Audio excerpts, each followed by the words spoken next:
Lily cartoon TV. इस चिड़िया के पास हर एक चीज थी, सेहत, दाना पानी, जंगल की हर एक चीज। लेकिन इन सब के बावजूद वो दुखी रहती थी और हर समय उदास रहती, क्योंकि उसका कोई बच्चा नहीं था। वो ऐसे ही एक दिन उदास अपने घोंसले में बैठी थी और उसका पति उससे कहता है, चलो लिली चिड़िया, आज दाना लेने नहीं जाना? क्यों उदास बैठी हो? मेरा भी जी करता है मेरा कोई बच्चा हो, मैं अपने बच्चे के साथ खेलूं, उसे उड़ना सिखाऊं, उससे प्यार करूं। ऐसी बातें नहीं करते, प्राकृतिक के कामों में हमारा कोई जोर नहीं है। तुम अपना दिल मत छोटा किया करो। अगर तुम्हारे भाग्य में हुआ तो तुम जरूर माँ बनोगी। मैंने तुमसे कई दफा कहा है, पास वाले जंगल में हमारा कितना बड़ा परिवार बैठा है, मैं किसी के बच्चे को गोद ले लेती हूँ। पता नहीं तुम क्यों नहीं मानते। पागल, कोई तुम्हें अपना बच्चा कैसे दे सकता है? और ना ही तुम उस बच्चे को अपनी ममता दे सकोगी। अच्छा, ये सब फालतू की बातें छोड़ो और चलो यहाँ से। और फिर वो दोनों दाना लेने के लिए निकल जाते हैं। तुम तो हो ही बदकिस्मत, हमसे थोड़ा दूर ही रहो। अगर मुझे ये पता होता कि तुम यहाँ आई हो तो मैं कभी इस दिशा में दाना लेने नहीं आती। ये वो ताने थे जो लिली चिड़िया को हर रोज सुनने को मिलते थे। वो पहले से ही दुख की मारी थी, ऊपर से ऐसे बातें सुनकर कभी कभी तो उसका मन करता था कि वो ये दुनिया ही छोड़ दे। वो बहुत दुखी होकर अपने पति से कहती है, चलो अब घर चले। ऐसे ही दूसरों की बातों पर ध्यान दोगी तो बहुत मुश्किल हो जाएगा जीना। मुश्किल तो है जीना, और इससे बढ़कर क्या मुश्किल होगा। बस चलो, मुझे दाना नहीं खाना। और वो दोनों अपने घर चले जाते हैं।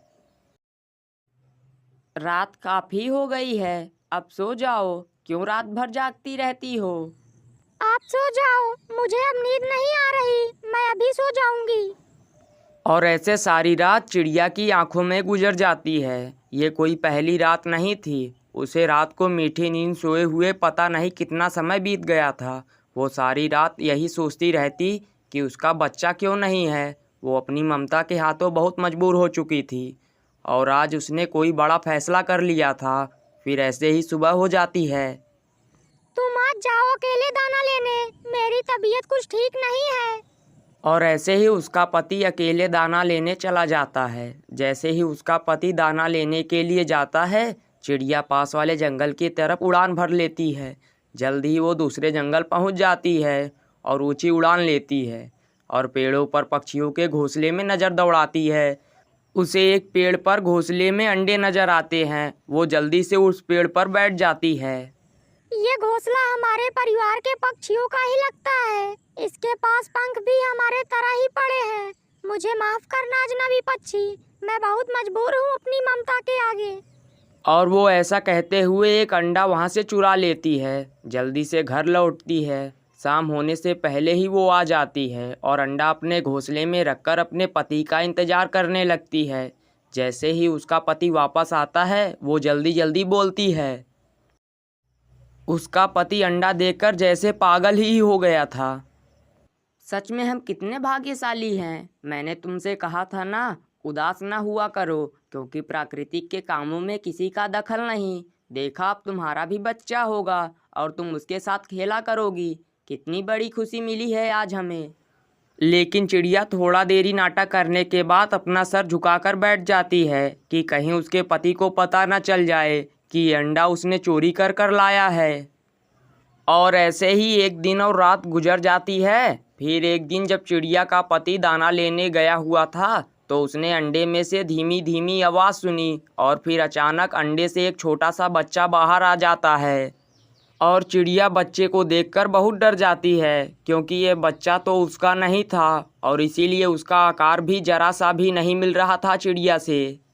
चिड़िया के तो होश उड़ जाते हैं। उसे समझ नहीं आ रहा था कि अब वो इस बच्चे का क्या करे, क्योंकि सब पक्षी और उसके पति को पता चल जाएगा तो क्या होगा। पास वाले पेड़ पर एक खाली घोंसला था जो उस चिड़िया को पहले से ही पता था। वह उस बच्चे को उठाकर जल्दी जल्दी से उस घोंसले में चली जाती है और उस बच्चे को बहुत प्यार से उस घोंसले में रख देती है। मुझे माफ करना बच्चे, मैं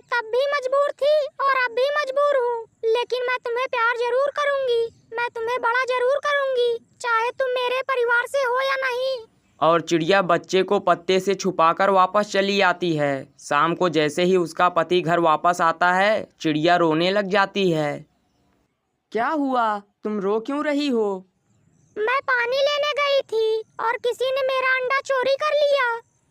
ये क्या कह रही हो तुम? मैंने तो तुम्हें कहीं भी न जाने के लिए कहा था। और फिर चिड़िया अपने पति से झूठ बोलती है।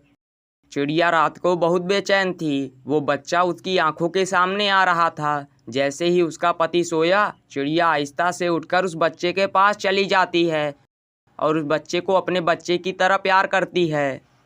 उसे अपनी चोंच से दाना खिलाती है और फिर वापस आ जाती है। ऐसे ही दिन गुजरते गए। चिड़िया हर रात जब उसका पति सो जाता तो उस बच्चे के पास चली जाती और अब वो बच्चा भी चिड़िया को अपनी माँ समझता था।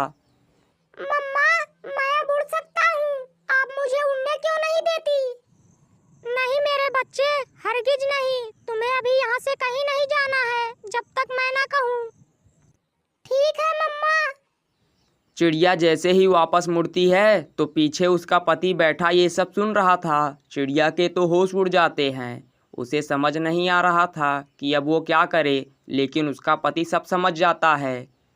ये बुलबुल का बच्चा उसी अंडे से निकला है ना, जो तुम अपना कह रही थी? मैं पहले से ही बहुत दुखी हूँ। मेरे पास आपके किसी सवालों का जवाब नहीं है।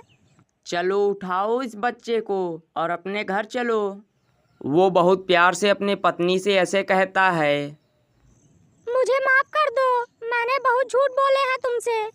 मैं तुम्हारी ममता की तड़प को समझ सकता हूँ। अब चलो यहाँ से। चलो बेटा, अब तुम्हें मेरे साथ जाना होगा। ये तुम्हारे पापा हैं, तुम्हें लेने आए हैं। और वो उस बच्चे को लेकर अपने घर आ जाते हैं और खुशी खुशी रहने लगते हैं।